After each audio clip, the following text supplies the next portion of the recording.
We have been a global leader here, and that cross-party consensus has been so important.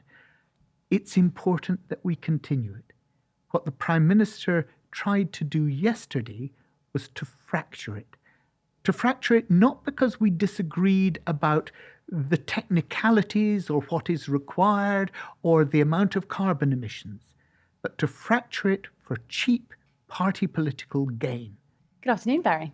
Hi, nice to see you. How are you? Good, all well. Where have you been?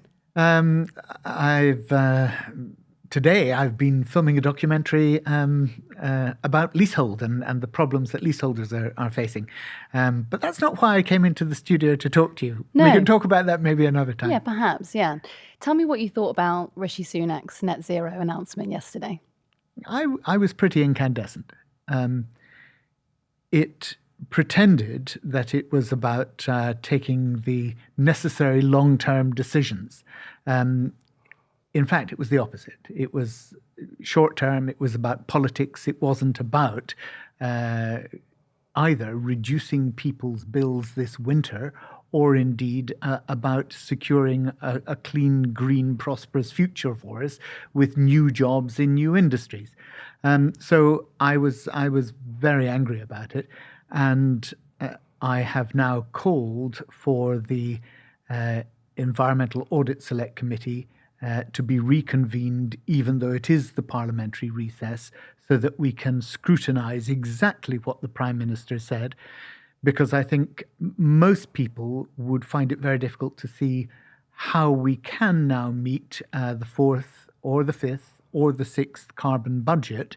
And we need to see how the government thinks it's on track to do that, because they are legally binding on the government. So you've been forced to recall the Select Committee because Parliament is in recess, and he made this announcement, straight after the Commons abandoned. Yes, look, you know very well that Speaker Lindsay Hoyle was absolutely furious that this announcement had been made precisely one day into the parliamentary conference recess. Because it enables the government to avoid the proper scrutiny that Parliament can provide. But that's why I have spoken now with the chair of the Environmental Audit Select Committee. He has agreed to my request to recall the committee, and that committee will be meeting. It has to be informally because it will be on, I think, over a Teams meeting rather than an in-person meeting. But we're meeting on Monday precisely to examine what the Prime Minister has said, to get further information, and to call on the government to make clear how they're going to meet the legal obligations that Parliament has set them. What will be top of your list of concerns on Monday morning? Well, I think it's precisely that, how we meet these legally binding carbon budgets. Because if you take out the policy that was delivering no new cars and vans that are fossil fueled by 2030, then it's very difficult to see how they are going to meet that budget. Because it was a very key element of it. But the government is obliged to provide a strategy, a roadmap to how it does achieve that. And that's, I think, one of the key things that we'll be calling for. The argument that is coming from the Conservative side is that we simply aren't ready to transition by 2030. So there's no grid in place and there's no electric available, there's no charging points. And I mean, some might say that is a failure of the Conservatives not to put that infrastructure in. I mean, look, it isn't extraordinary that the Prime Minister, who has been a member of Cabinet all this time, who's been the Chancellor, for goodness sake, who didn't allow the funding to do some of these things when he was Chancellor, is now saying, goodness me, you know what, we're not ready. And yet is trying to turn that into a virtue. What he should be saying, of course, is we need to have more investment in the green new technologies of the future. We need to be giving certainty to industry. Look at what the chief executive of Ford said. Look at what the chief executive of E.ON, the energy company, said yesterday. They were furious about this. Business makes investment when it knows that government has set clear targets, which the government had done for 2030. It then makes that investment. And if those targets are then, shifted, it undermines the very confidence that business has to invest. So this has been a very damaging impact on business confidence in building the sort of future that we need, putting that infrastructure in place. If you want to see the charging infrastructure put in place, if you want to make sure that you have the grid connectivity that we're going to need, then of course what you do is you say, how can we attract more private sector investment in to do that? What this government has done yesterday is precisely to disincentivize the private sector from making that necessary investment. So is that where you think he's playing politics then? No, look, I think this is a much more fundamental playing of politics.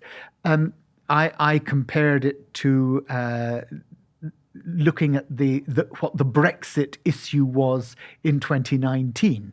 I think what the Prime Minister is trying to do is to establish that clear distance between the Conservatives and the Labour Party on an issue that is seen to be a fundamental issue of that he can claim the high ground on. And if you look at the tactics that he's adopted, they're very much the same as in the Brexit election. Think bendy bananas, all this nonsense about, Europe stopping us from having bendy bananas.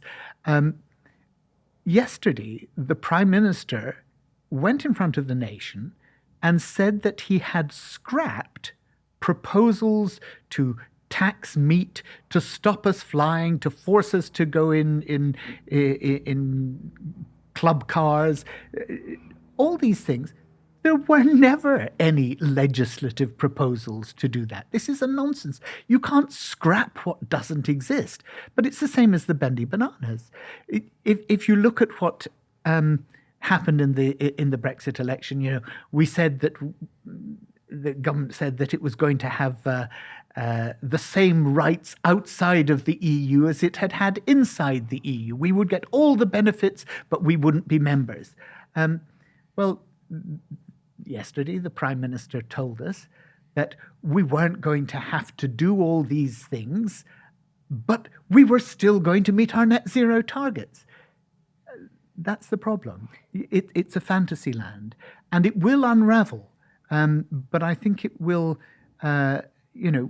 mean that the Prime Minister wants to make sure that there's limited time for it to unravel. And that's why I've suggested that I think the Prime Minister is now on course for a November election this year. So it seems to me that you're suggesting this announcement was part of the. I will come to the election, but I'm a bit startled by it. That is always a terrifying thing to hear, that we might have an election. No, it's a wonderful thing to hear, because we might get a Labour government. Quite. But so do you think then this announcement was part of the culture war? You think that he's exchanged the EU as stopping us from doing things for eco-zealots? Yes, exactly. Look, everything yesterday was framed in the way that tried to suggest, I, the Prime Minister, am the common sense common man. Anybody that wants us to go further and faster is simply an extremist. He wants to paint anybody that is in opposition to doing the right thing, which is to create that clean, new jobs, new future that's going to be cheaper for bill payers. I mean, let's remember this, that actually renewable electricity costs people less than gas-based electricity. Renewables are cheaper than gas. So the idea that you want to keep the fossil fuels going that he has is complete madness. We should be investing more and more in renewables. That gets bill payers' bills down. And you sat on the shadow front bench.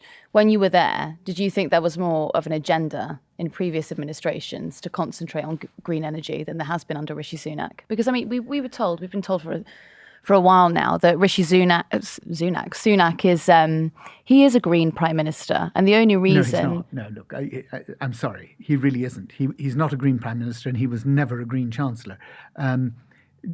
You're tempting me I have to say, Ava, to actually say something positive about Boris Johnson. And I find that very difficult as well. But on the issue of climate, let's remember, Boris Johnson went to Glasgow. He made a major announcement about the Green Grids Initiative, the Global Green Grids Initiative, at the Glasgow conference. It was a significant step forward. But if you look at the record of Rishi Sunak, even when he was Chancellor, and I spoke to him privately about this at the time, when he had made the 130% super tax deductibles, I took him aside. It wasn't a public debate, but I said to him, I said, look, Rishi, I don't understand what you're doing here. Because if we're talking about the Cambo oil field in those days, and I said, if the Cambo oil field were to go ahead, it wouldn't be Shell or Sycar that were paying for that development of the field. It would be the British taxpayer. We would be giving them 100% of the development costs, and then we'd be giving them a 30% bonus on top. And he looked at me and he said, it's doing exactly what I intended it to do. And I said to him, no, I understand that you want to boost productivity, that you want to incentivize research and development, and I'm with you there, but surely there should be a green filter on this so that things like Cambo can't go ahead. And he just looked at me and he said, as I said, Barry, it's doing exactly what I intended it to do. Those are his exact words, So I've never believed that Rishi Sunak was a Green Chancellor. I don't believe that he is a Green Prime Minister. And I think yesterday's announcement makes that very clear. He is now trying to weaponize the issue of whether you actually want to make the necessary advances to transform our society in a way that is really positive. And he's trying to make that into something that seems wrong, that seems only extremists would want to do. That's why there was all this nonsense about, stopping people from, flying, stopping people from eating meat, all these proposals that he has supposedly scrapped. That wasn't true. Let's be clear. That was a lie. There were no such proposals. Apart from the bins. No, there weren't 7 different sorts of recycling bins that were being proposed to be imposed on anybody from Parliament. Mm-hmm. I wouldn't have minded 7 bins, to be honest. So what do you think this is all leading up to then, if you were to speculate? You think it's leading to a snap election? Yes, I do, because he's seen this as the issue he wants to create between himself and the Labour Party. And you will know that this year, rather unusually, the Conservative Party conference comes a week before the Labour Party conference. Normally, it's the other way around.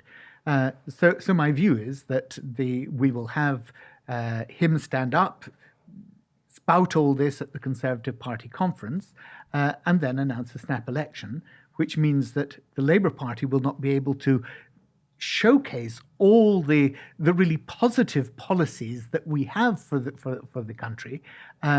It would completely wipe out the Labour Party conference, and we would then be into a snap election, which actually gives very little time for there to be the proper scrutiny of what he said that I've been talking about. And that's why I'm so delighted that the chair of the Environmental Audit Select Committee has agreed to reconvene, albeit that we'll be doing it in an informal capacity on Monday. So part of you rushing or, wanting to meet and scrutinise this and come back before the end of recess is because you're worried that we could be into a snap election before you've actually... Not worried, Ava.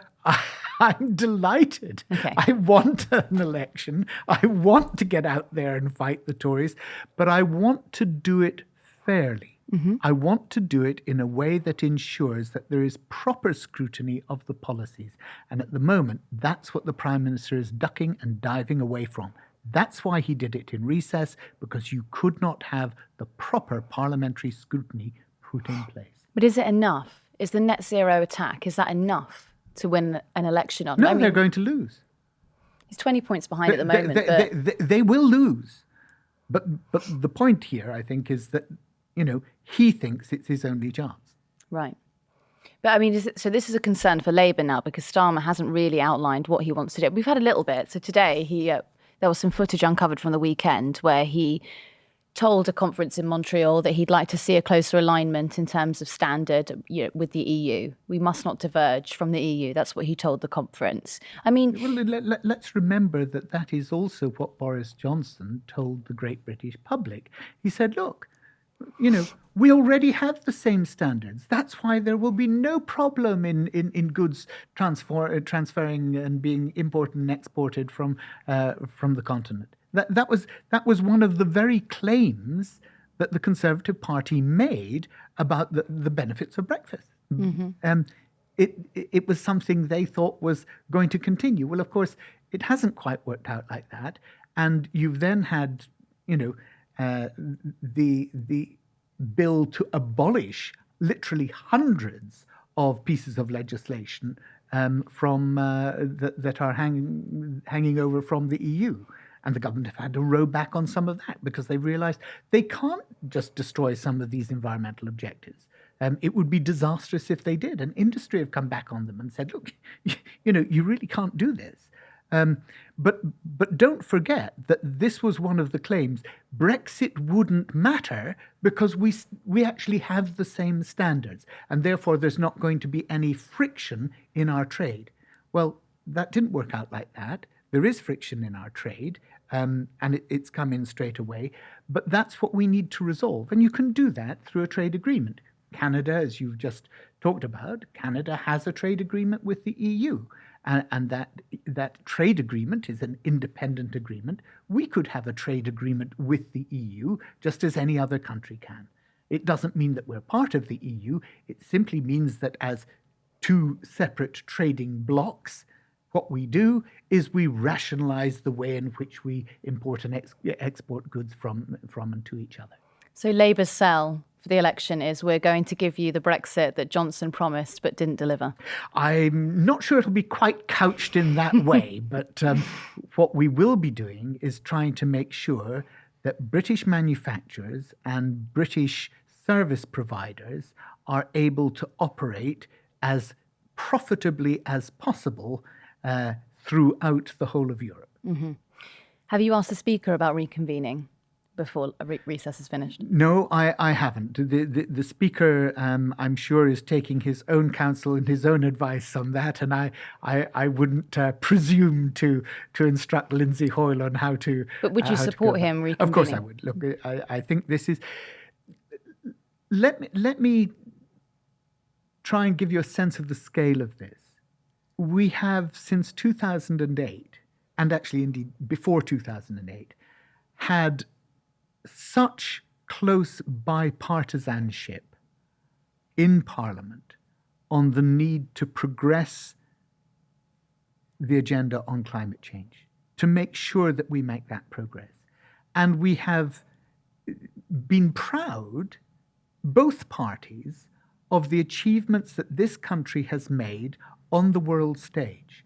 The first to have a legally binding climate change target by 2050.